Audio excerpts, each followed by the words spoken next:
Ανογείων, Αντώνης Ρούλιος, Γιάννης Δραμουντάνης και Σωκράτης Κεφαλογιάννης. Ο κύριος Ρούλιος, πριν από τις διαφημίσεις, σχετική ερώτηση, έβαλε αρνητικό πρόσημο στην απερχόμενη Δημοτική Αρχή. Ο κύριος Δραμουντάνης επίσης, να μας εξηγήσετε γιατί, κύριε Δραμουντάνη. Κοιτάξτε, εγώ καταρχήν θα ήθελα να πω το εξής. Ότι η συμμετοχή μου σε αυτές τις εκλογές οφείλεται σε ένα μεγάλο βαθμό στην ανάγκη του κόσμου να υπάρχει μια εναλλακτική πρόταση για τα νόγια. Και στην προσπάθεια να μην υπάρχουν ολιγοπόλια ή μονοπόλια, πολιτικά εννοώ, και στην περίπτωση των ανογείων. Αυτό λοιπόν που είδα είναι ότι ο κόσμος ήθελε μια άλλη επιλογή, τη χρειαζόταν, την δέχτηκε με πάρα πολύ μεγάλη διάθεση και μέσα από τη διαδικασία αυτή την προεκλογική παρατήρησα ακόμη πιο έντονα κάποια πράγματα τα οποία για πολλά χρόνια δεν έχουν προχωρήσει στα νόγια και συνεχίζουν να είναι σε παρόμοιο σημείο. Ένα από αυτά το αναφέραμε ουσιαστικά και πριν σε σχέση με την παραγωγικότητα, σε σχέση δηλαδή με το πώς θα πρέπει να δημιουργήσουμε μια εικόνα και προς τα έξω για το χωριό, αλλά και εντός για τους κατοίκους στην ασφάλειά τους. Να βελτιωθούν τα πράγματα, να μπουν σε μια ουσία. Και το λέω αυτό ότι παρότι, και το είπα και την προηγούμενη φορά όταν βρεθήκαμε ξανά σε άλλο κανάλι, παρότι υπάρχει ένα αστυνομικό τμήμα και μια αστυνομική δύναμη σχετικά μεγάλη για τα μεγέθη του χωριού, δεν έχει ουσιαστικά λυθεί το πρόβλημα αυτό. Και είναι λίγο διφορούμενο. Ενώ έχουμε δηλαδή ουσιαστικά αστυνομικές δυνάμεις, να μην έχουμε λύσει το πρόβλημα. Και μπαίνει και πολλοί κόσμος στη διαδικασία να σου λέει για ποιο λόγο υπάρχει τελικά αυτή η αστυνομική δύναμη εδώ και ποιος είναι ο ρόλος της. Κυρίως για την ασφάλεια ακόμη και των μικρών παιδιών. Παρατήρησα το τελευταίο διάστημα στο δημοτικό σχολείο τέτοια προβλήματα και νομίζω ότι αν συμβεί κάτι αρνητικό, μετά αυτό θα ρίξει όλη την κοινωνία μας σε μια άλλη κατάσταση και θα πρέπει επιτέλους να λυθεί οριστικά.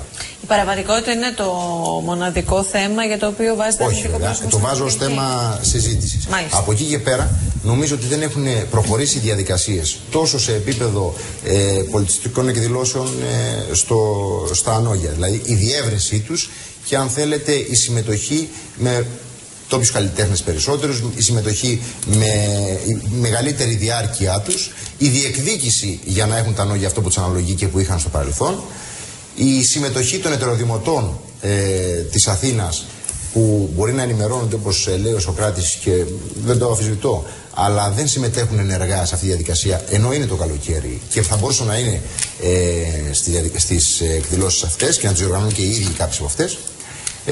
Στο θέμα του ορεινού όγκου, δηλαδή ουσιαστικά δεν έχουν γίνει υποδομές εκείνες έτσι ώστε να αναπτύξουμε τουριστικά τον ορεινό όγκο πέραν της κτηνοτροφικής του λειτουργίας και να δώσουμε ουσία στα πράγματα. Έχω δει κάποιες μελέτες οι οποίες λένε ότι προχωράνε, αλλά τα προηγούμενα 4 χρόνια αυτή τη στιγμή δεν έγινε ουσιαστικά τίποτα. Στο θέμα του δρόμου θα πρέπει να τρέξουμε περισσότερο. Η περιφέρεια παίζει πλέον ένα σημαντικό ρόλο και πρέπει να μπει στο τερματικό πλαίσιο στήριξης όλη η διαδρομή η οποία πρέπει να υπάρχει με σύνδεση Ηράκλειο-Ανόγια, αλλά και να υπάρξουν συνεργασίες και με τους όμορους δήμους για να προχωρήσουμε και σε μια διαδικασία σύνδεση της Μεσαράς με τα νόγια, το οποίο το έχουμε αφήσει, όπως και σύνδεση του Ρεθύμνου με τα νόγια.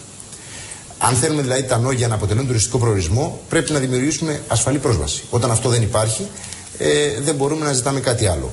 Το ίδιο ισχύει σε ένα συντονισμό σε σχέση με τις επιχειρήσεις, τοπικές επιχειρήσεις στα νόγια. Θα πρέπει να δημιουργήσουμε μια ομάδα η οποία θα μπορεί να λειτουργεί συστηματικά και να φέρνει και το προϊόν το οποίο χρειάζεται. Γίνονται κάποιες προσπάθειες από τον ακόμη εκεί, αλλά δεν φτάνει μόνο ακόμα. Ναι, λοιπόν, δεν ρωτάω αν έγινε κάτι, γιατί έτσι όπως το αναφέρετε προφανώς δεν έγινε. Όχι. Δεν λέω ότι. Κοιτάξτε.